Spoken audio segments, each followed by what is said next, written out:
only a surprise to the population. It was not a surprise to the leaders. Every war is planned in advance, and there are no surprises. Well, obviously in the limelight, right now, it's Israel and the Gaza Strip, which is the Palestinian people. Iran basically sacrificed the Palestinian people in order to implement their agenda.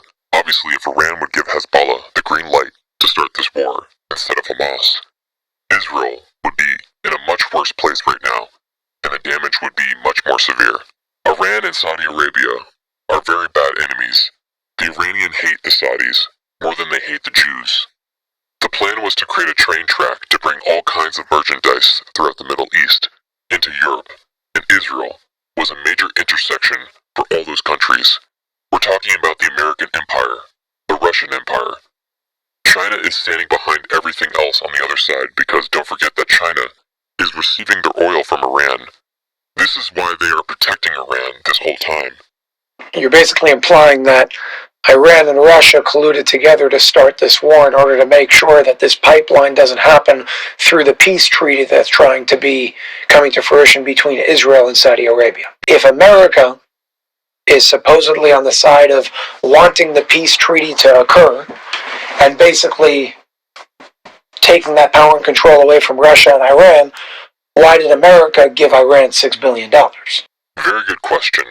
And if you remember, a day or two after Mr. Biden, the genius, gave the Iranians $6 billion, Mr. Trump went up and said vocally, in front of the cameras, Israel, be prepared for war because you're going to be attacked soon.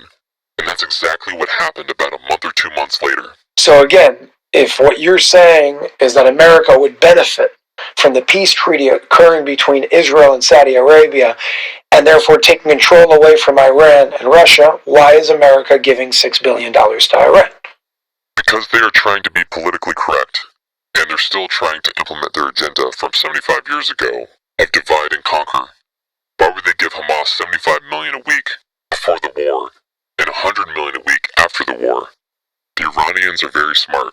They're sitting quietly, and for years they are building a bomb called a fuel bomb. The Americans don't have it. The Israelis don't have it. It's an Iranian invention. They have enough missiles to destroy Israel in 12 hours without an atomic bomb. And this scares the Israelis, and it scares the Americans as well, because they have the power and the capability to hurt Israel, and in turn, to hurt the United States. Biden came to Israel because he wants the train tracks, and he wants the gas line because once it is built, the Americans will make money, big money,